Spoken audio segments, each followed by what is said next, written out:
O check-up é importante para diagnosticar doenças precocemente e evitar problemas de saúde mais graves, não é?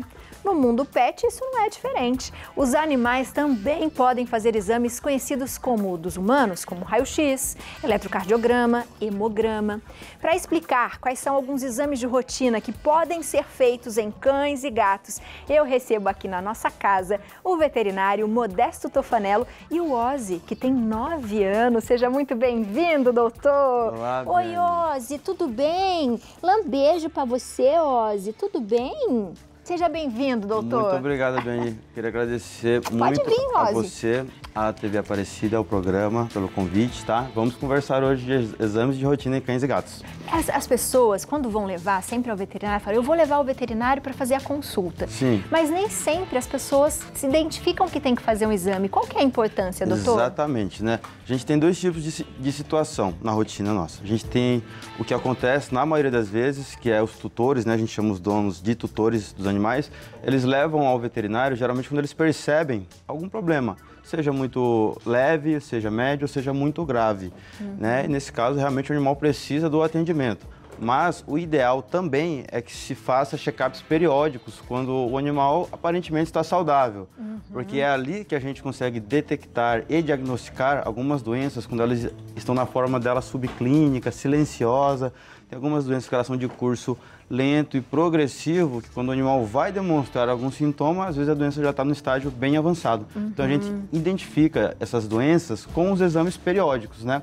O ideal é que se leve pelo menos aí 2 vezes ao ano, né? A cada 6 meses, levar o seu cão ou seu gato, independente da faixa etária, independente se ele está apresentando algo ou não, né? Se estiver apresentando, o ideal é que se leve imediatamente. Mas se ele estiver aparentemente bem, fazer consultas de rotina, né? Nessa consulta de rotina até, a gente tem, por exemplo, algumas raças, como a do Ozzy, né? Os pugs, eles podem apresentar mais problemas do que outras raças, né?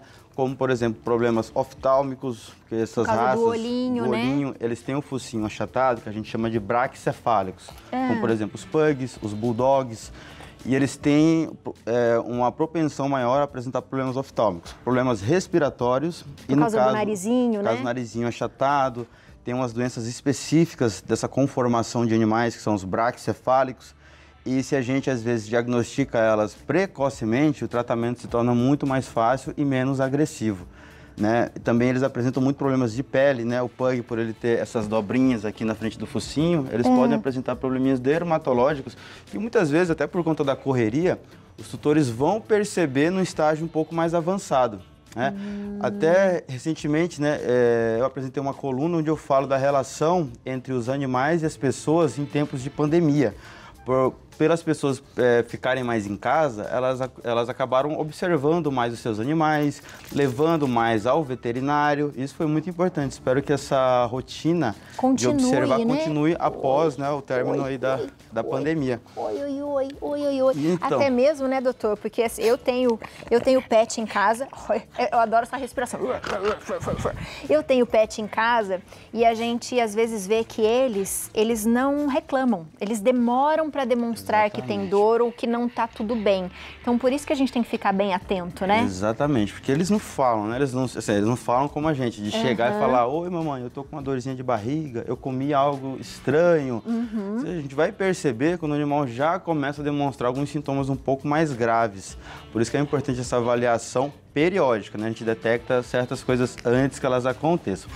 Nos exames de rotina, por exemplo, vamos simular uma situação. Você leva o seu animal ao veterinário para fazer um check-up de rotina. Primeiro de tudo, o mais importante é a avaliação do médico veterinário, né? Sim. A avaliação clínica, né? Tem um professor meu que ele costumava falar que a clínica é soberana, o professor Paulo Sanches. Que ela que vai determinar tudo, né? Aí, junto, para complementar o diagnóstico, a gente solicita alguns exames complementares. Que eles podem ser exames laboratoriais ou exames de imagem, no geral. Tá. Então, junto da avaliação, é muito importante eu pegar o histórico do tutor do animal, perguntar como que ele está na casa, como que é a alimentação dele, como que é a rotina dele, apresentou alguma coisa, e junto disso eu faço a minha avaliação clínica, onde eu vou ver frequência cardíaca, vou examinar a pele do animal, vou ver se ele é castrado, por exemplo, ou não. Inclusive, a castração é muito benéfica como prevenção de várias doenças, tanto nos cães quanto nos gatos, tanto nos machos quanto nas fêmeas. E, mediante ao exame clínico, eu posso me direcionar em qual exame complementar eu posso fazer. Pode fazer. Isso pressupondo, por exemplo, que o animal está aparentemente saudável, que o tutor não tem nenhuma queixa. Geralmente, o que é que se pede? A gente pede um exame de sangue, né, com uma amostra de sangue, que geralmente a gente coleta com o mínimo de estresse possível, porque o estresse, além de deixar o animal desconfortável no ambiente do consultório, ele pode alterar também o exame. Né? Tem um tipo de exame de sangue que chama leucograma de estresse. Então, se aquela coleta é muito estressante, às vezes aquele resultado nem pode ser fidedigno, né? Então, a gente prefere, às vezes, marcar um retorno e fazer uma coleta um pouco menos estressante. Por isso que nessa hora é importante o tutor do animal estar junto, o médico veterinário ter a habilidade de fazer uma coleta tranquila. A gente faz a coleta do sangue, geralmente das patinhas dianteira ou traseira, ou do pescoço, dependendo... Ali a gente tem uma foto, doutor? Isso. É uma coleta ali? Não, esse foi um cão que ele veio para fazer uma consulta, que ele tinha alguns problemas de saúde que o tutor percebeu na casa, o animal estava prostrado, com emagrecimento, vômitos, e fizemos a avaliação clínica, um exame de sangue, foi a primeira coisa, e foi detectado que ele tinha uma infecção. Né? Essa infecção causada por um patógeno que causa uma anemia muito severa. Né? É a doença do carrapato conhecida, é uma doença bem comum nos cães, né?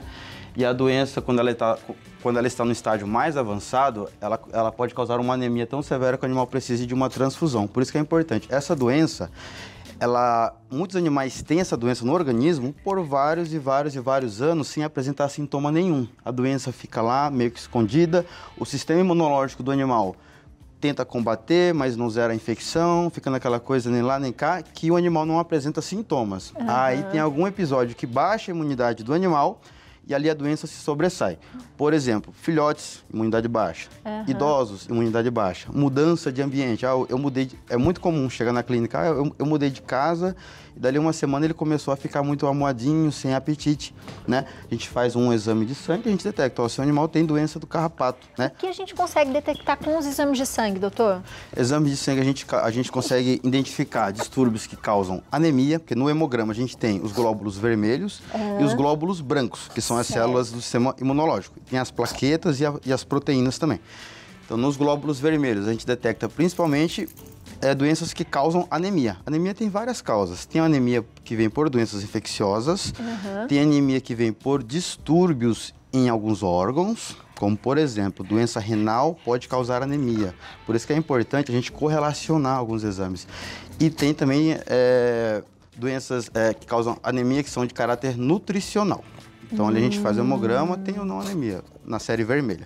Os glóbulos brancos a gente vai ver se tem alguma infecção, indicativo do que é aquela infecção. Lá ele pode me apontar, né, pode me dar um direcionamento, se pode ser mais causada por vírus, bactéria, vermes, se é alguma reação alérgica. Também doenças tumorais, elas causam algumas alterações nos leucócitos e nas plaquetas também. Então, pelo hemograma, a gente vê tudo isso? A gente consegue correlacionar isso com uma clínica do animal. Por exemplo, o animal chega aparentemente bem, uma das primeiras coisas que os médicos veterinários fazem, a gente olha a coloração da mucosa oral, que é a coloração da gengiva. A do ós a gente vê que está rosinha, ou a coloração da mucosa ocular. Por exemplo, se eu pego um animal que ele vem com a mucosa muito branca, que a gente chama de mucosa hipocorada ou pálida, e no hemograma eu percebo que tem um pouquinho de anemia, a gente já faz essa correlação. A doença do carrapato que foi citada, ela pode ser assim apontada bem de longe pelo hemograma, junto da avaliação clínica, mas ela deve ser confirmada através de um teste específico para os patógenos da doença do carrapato. Então, por exemplo, se eu faço um hemograma e um bioquímico, né, que é um outro exame também muito solicitado. Com a mesma amostra de sangue, a gente separa uma quantidade para o hemograma e separa uma quantidade para o bioquímico. Esse bioquímico, realizado mais de rotina, é o bioquímico renal dos rins e o bioquímico hepático do fígado. Ali a gente consegue ter uma estimativa da função desses órgãos. Então, de rotina, eu costumo pedir um hemograma completo com o bioquímico renal e hepático.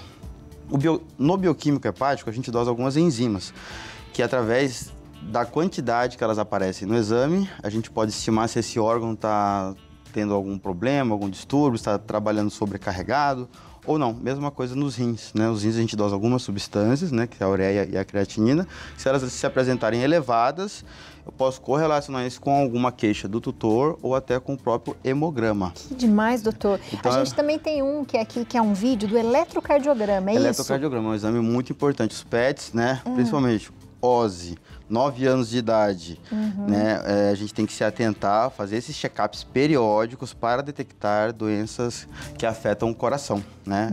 Porque se falar assim, o meu animal morreu, eu tive um animal que morreu de velhinho, né? Geralmente pode ter vindo a óbito, por quê? Por conta de alguma doença renal ou de alguma doença cardíaca subdiagnosticada ou silenciosa, quando a pessoa vai ver, já não dá mais. Já está bem avançado, assim. Aí a gente tenta o tratamento, mas o animal responde muito melhor ao tratamento quando essas doenças são detectadas precocemente. Precocemente. Que demais! Aqui um vídeo do eletrocardiograma, a gente faz na própria clínica mesmo, o animal... Você vê que a gente tenta deixar o tutor ao lado do animal, a nossa equipe toda bem treinada, né, para o exame ser feito com a maior tranquilidade possível. É como no ser humano. Inclusive o equipamento, muitas vezes é um equipamento que vem da medicina humana e ele é adaptado a algumas coisas para a medicina veterinária. Nesse exame de eletrocardiograma a gente conecta alguns eletrodos e ali sai o traçado elétrico. No exame de eletrocardiograma a gente consegue observar a condução elétrica do coração. Então é mais para detectar algumas arritmias. Então, assim, por isso que eu falo que o exame clínico do veterinário, ele é primordial para filtrar que exame que eu vou fazer. Exame para não fazer tudo. Para não fazer tudo, para não ficar muito custoso e eu fazer um monte de exame que não vai me dizer muita coisa. Então, na avaliação, eu faço a ausculta cardíaca com estetoscópio.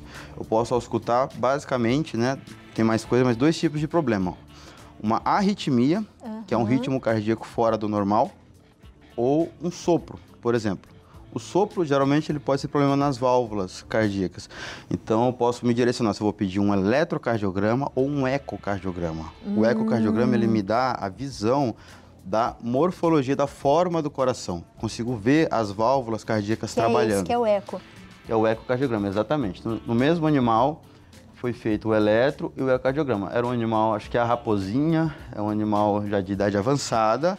Ela veio não para fazer um check-up, ela veio por causa de uma queixa do tutor, que a longo prazo ela apresentava tosse. Olha só, tosse, você vai pensar no coração, mas tem muita ligação, sintoma de tosse, né, o sinal de tosse com problemas cardíacos. A gente realizou os 2 exames no mesmo dia, a gente faz o exame na própria clínica mesmo, não precisamos encaminhar, lá na Vet Center a gente tem os profissionais que vêm até nós para realizar os exames de imagem, raio-x, ultrassom e exames do coração. Aí todos esses exames é importante que eles venham acompanhados de um laudo. Então o profissional ele faz o exame e ele me emite um laudo. Né? Lá na Vet Center a gente sempre acompanha os exames, o veterinário responsável por aquele caso, a gente acompanha a realização também do exame, porque durante o exame o profissional que está fazendo já vai passando as informações para a gente. Tá com problema na válvula, tá, por exemplo, se é um raio-x, tem algum problema articular. E a gente, com base no laudo, que é um documento que deve ser entregue ao dono do animal. Então, o dono do animal que faz qualquer exame laboratorial ou de imagem, ele tem que exigir o laudo daquele exame para ele. Porque eu fico muito contente. Tem tutor que é tão cuidadoso que eles fazem uma pastinha de todo o histórico do animal. Ele vai à clínica, olha, já fez esse exame, isso é fantástico, isso é muito bom. E além desses aí que a gente falou do hemograma, que daí fala da função hepática, fala de tudo. Fala a função dos rins, né, a função dos rins e do fígado, que é o bioquímico renal e hepático, importante até, correlacionando, né, ligando os exames. Função renal e hepática é muito importante que se correlacione com um ultrassom abdominal. Porque são 2 avaliações. A gente avalia a função através do bioquímico e a gente avalia a forma desse órgão ao exame de ultrassom. Porque muitas vezes, por exemplo... Então deita no colo, deita. O bioquímico, ele pode não vir alterado e o ultrassom do rim ou do fígado, ele pode se apresentar com alteração. Pode deixar, doutor. Vai lá, Pode deixar, Ozzy. Quer andar, Ozzy? Pode andar. É muito importante que, acompanhado do exame bioquímico, se faça também um exame de ultrassom, porque eu avalio a função e a forma desse órgão. Até para eu dar uma estimativa. Por exemplo, chega um animal, um cão ou um gato idoso, eu faço o bioquímico renal e dá super alterado. Aí a gente entra com o tratamento e a pessoa pensa, mas vai ficar bom? Porque Porque a doença renal crônica, ela é uma doença irreversível, né? Então, o intuito do tratamento é barrar a progressão da doença, né? Então, aí a gente, para falar se o animal pode ou não ficar bom com o tratamento ou dali a algum tempo, o ultrassom ele é muito importante. Porque, por exemplo, se eu pego uma função alterada, mas uma forma do rim ao ultrassom não muito alterada ou nada alterada, eu posso pressupor, ó, a forma não está alterada, tem muita chance de tratar e ele melhorar. Mas se eu pego o ultrassom alterado com um bioquímico alterado, dependendo da magnitude dessas alterações, eu posso falar, ó, realmente está num estágio bem grave, não está muito legal, mas de qualquer maneira a gente sempre trata e vê a resposta ao tratamento e faz os acompanhamentos. Demais, doutor. E agora faltou o raio-x também para a gente falar. O que é o raio-x? O que a gente consegue detectar com ele, doutor? No exame de raio-x, geralmente, né, não só para isso, mas a gente consegue detectar problemas osteoarticulares, geralmente. Então, articulações e osso. O pug não é uma raça tão predisposta a problemas articulares, a não ser que ele ganhe um sobrepeso. A gente normalmente vê esses pugs bem gordinhos. Bem gordinhos. E com o passar da idade, eles vão envelhecendo. Por exemplo, se ele vive numa casa com piso liso, uma casa com escadas que sobe e desce, acaba forçando algumas articulações. Joelho, articulação do fêmur com a pelve e coluna. Então, eles podem vir a apresentar problemas articulares por conta do ambiente, mas o sobrepeso dele. Mas tem algumas raças, assim como nós falamos do pug, que ele tem uma propensão a dar problemas oftálmicos, respiratórios e de pele. Algumas raças, por exemplo, como o Rottweiler, pastor alemão, raças de grande porte, labrador, golden retriever, eles podem vir, eles têm até um caráter genético, né, e hereditário de apresentar problemas articulares, principalmente a displasia coxo-femoral, que é uma doença onde tem uma má coaptação entre o fêmur e o acetábulo, que é uma estrutura que fica na bacia. Que foto é essa, doutor? Essa é a realização de um exame de raio-x, a gente faz com um exame digital, assim, eu que fiz um exame raio-x meu mesmo, fui no médico, fizeram, é aquele raio-x de chapa que a gente olha. A qualidade do exame digital é infinitamente melhor aqueles de chapa. Então, assim, na veterinária, eu, por exemplo, eu não solicito mais aquele exame de chapa. A gente tem um exame digital que a imagem é de alta qualidade, a gente consegue trabalhar essa imagem, dar zoom, é fantástico a imagem. Essa imagem é da raposinha, que fez o eco e o eletrocardiograma. Aquele era tosse, certo? No exame do coração, ela apresentou algumas alterações, né? No eco e no eletro, mas eram alterações leves. Aí a gente entrou com tratamento para cardiopatia e ela não apresentou a melhora que ela deveria apresentar. Então, mediante isso, a gente prosseguiu na realização dos exames complementares, onde eu solicitei o exame de raio-x. Você vê aquela imagem anterior, é a imagem ali da cervical, e ela tinha um problema chamado colapso traqueal. Então, a gente faz alguns exames até chegar no diagnóstico, por isso que é importante. Esse problema, o animal ele tem a traqueia, que ela deve ser rígida e firme. Tem alguns animais que apresentam uma flacidez da traqueia. Aí tem essa técnica radiográfica onde a gente pressiona o pescoço do animal com uma estrutura de borracha, onde no animal saudável a traqueia deveria se deslocar para cima e continuar o trajeto dela ali. Nesse caso, como a traqueia estava frouxa, a traqueia dela fechou quando eu pressionei com um objeto de borracha. Então, foi feito o diagnóstico de colapso traqueal. Então, associado à cardiopatia, o animal também tinha um colapso traqueal, que era provavelmente a causa da tosse crônica que ela tinha. Esse caso é cirúrgico, daí a gente já sabe a conduta. Por isso que é importante os exames, para a gente saber a conduta. Muita gente chega, às vezes, né, graças a Deus isso está cada vez menos comum, mas muita gente às vezes fica relutante em fazer os exames. Seja pelo preço, seja porque não entendeu a necessidade do exame. Por isso que lá na VetCenter um diferencial que nós temos é explicar a real necessidade do exame de uma forma que o tutor possa entender e participar daquilo ali. Né? Porque depende do tutor. Autorizar a realização do exame depende do tutor. Entender a doença do seu animal para se envolver no tratamento. Então, assim, a gente não pede assim, eu quero um ultrassom. Mas para quê? A gente pede, eu quero um ultrassom porque o exame de sangue apresentou uma alteração assim. Se eu não tiver certeza do diagnóstico e tentar tratar para tudo que eu estou pensando, vai ficar muito mais caro E a gente vai estar perdendo tempo hábil de vida do animal que a gente não fechou ainda o diagnóstico. Com entendeu? certeza. Doutora, a Muito gente tem importante. 2 perguntinhas de WhatsApp. Vamos aqui do Pedro de Guaratinguetá. Olá, boa tarde. Possuo um pug macho de 4 anos e estou pensando em castrar o mesmo. Qual exame é necessário antes de fazer o tal procedimento? Obrigada a você, Pedro. Obrigado, Pedro. Muito importante essa pergunta, né? Que é uma coisa assim, acho que é o que acontece de mais rotina, são as castrações. E é muito importante fazer exames pré-operatórios, sim. Né? Geralmente, se o animal vem à consulta, como eu falei, a primeira coisa é a avaliação clínica. A pessoa vem, eu quero castrar meu pug de 4 anos. Certo, eu vou examinar aquele animal, vou perguntar muita coisa para o tutor do animal sobre a rotina do animal para a gente tentar chegar se tem algum problema, alguma coisa que possa vir a complicar a cirurgia. Ou que não possa complicar, mas detectar qualquer problema de saúde do animal.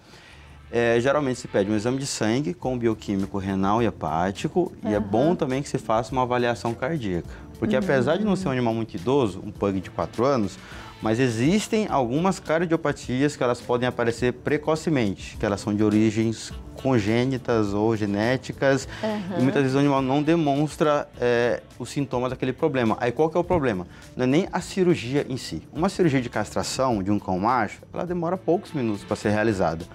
Mas o que se torna mais arriscado, na maioria das vezes, é a anestesia. Então, o pug, como no caso do cão dele ali, ele é um cachorro que ele tem o focinho um pouco achatado, então ele tem que ser anestesiado com uma anestesia de preferência inalatória, né? Seria bom para a gente fazer uma observação melhor da respiração desse animal. O animal tem que ser monitorado durante toda a anestesia e com esses exames que a gente faz, exame de sangue, bioquímica e avaliação cardíaca, a gente se assegura da anestesia principalmente, né? Importante. Por exemplo, um animal que tem doença do carrapato de maneira subclínica, há muito tempo na vida, ele pode ter as plaquetas baixas. A plaqueta a gente detecta no exame de sangue. A plaqueta, ela é muito importante para fazer a coagulação sanguínea. Então, se eu vou fazer uma cirurgia e não fiz nenhum exame, não sei como que tá as plaquetas desse animal. Quando eu faço a incisão para fazer a cirurgia, esse animal pode sangrar mais do que o esperado e ser um sangramento de difícil controle. Então, os exames, eles mostram isso para a gente. Então, se eu faço o exame e detecto alguma alteração, é preferível que se trate aquela alteração antes de realizar a castração.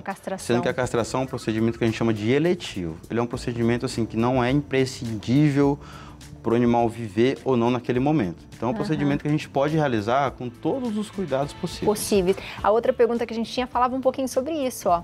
Boa tarde. Doutor, meu cachorro, quando era bebê, pegou a doença do carrapato e se recuperou. A pergunta é, ele corre o risco de desenvolver novamente a doença? Corre, doutor? Sim, é Sueli, nome da minha mãe. Obrigado, dona Sueli. Corre sim, a doença do carrapato, infelizmente, é uma das doenças infecciosas que tem o maior índice de reincidivas, tá? Se ela não, muitas vezes, trata pelo tempo correto, com o medicamento correto, faz os exames para garantir que a infecção naquele momento possa ter zerado, mas o animal pode vir a contrair futuramente por 2 motivos. Ou pela doença não ter sido zerada no organismo do animal, então ela fica aquela população mínima lá do parasita dentro do organismo. Por isso que é bom eu continuar fazendo os exames de sangue para eu saber se está ok. E outra coisa, que a doença do carrapato, ela é transmitida pela picada do carrapato que contém os patógenos na saliva dele. Então, se esse animal não fizer um controle de pulga e carrapato pela vida inteira, a qualquer momento ele pode vir a contrair novamente a doença.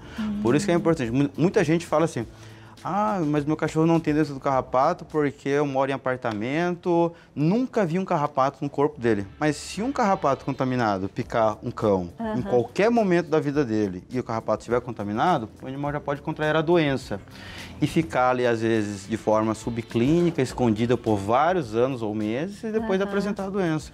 Então, por isso que é importante, mesmo você não vendo pulgas ou carrapatos no seu cão ou no seu gato, que você sempre mantenha a medicação para controle de pulgas e carrapato em dia. Em dia. Doutor, eu adorei as explicações. Ozzy está aqui brincando, andando para lá e para cá, em todos os lugares aqui. Sentindo o cheiro de comida, doutor, ele tá. Imagina, ele gosta muito. Olha isso, gente. Ele ali, ó, no pé do Rafa, do Gui, tá sentindo o cheiro de comida, o Ozzy. Eu adorei, doutora, a sua participação, Fábio, muito obrigado, didático. Viu? E eu acho que é muito importante a gente falar da saúde mesmo dos nossos companheiros, Com não é? certeza. Inclusive o tema da próxima pauta, que é a a rotina biológica, os cães também, eles têm isso, né? Os gatos, eles têm hábitos noturnos e diurnos, diferente dos cães. Muitas dúvidas, às vezes, que as pessoas acham, meu gato está com problema porque ele dorme no horário que eu acho que ele não devia dormir, mas os gatos e os cães, eles têm os hábitos fisiológicos e biológicos dele também. Queria aproveitar, mandar um beijão, tá? Um beijão pro Ricardo. Queria agradecer a Deus, primeiramente, pela oportunidade, né? A Clínica Vet Center e todas as nossas funcionárias e veterinárias lá, a doutora Natália, a doutora Tainá, a Sabrine, a Gabriela, a Raíssa. Queria agradecer a dona Vilma, a dona Eva, a dona Neuza, a dona Maria, todo mundo, minha mãe, meu pai, a doutora que é da Clínica Veterinária Atos, aqui de Guaratinguetá. Estou até com o cartãozinho dela. Eu fiz questão, né, a doutora Monicelli, a doutora Poena e a doutora Nidiane, que é da Clínica Veterinária Atos. Muito obrigada, viu? Seja bem-vindo à nossa casa, que disponibilizaram o Ozzy pra gente. Estamos sempre à disposição. Aproveita, segue o doutor na internet, @VetCenter, Clínica Veterinária. O telefone é o 15 997 19 4331. Doutor, muito obrigado. Seja sempre bem-vindo, viu? Muito obrigado. Adorei, gente. Muito bom. Adorei você também, viu, Ozzy? Tá aqui brincando.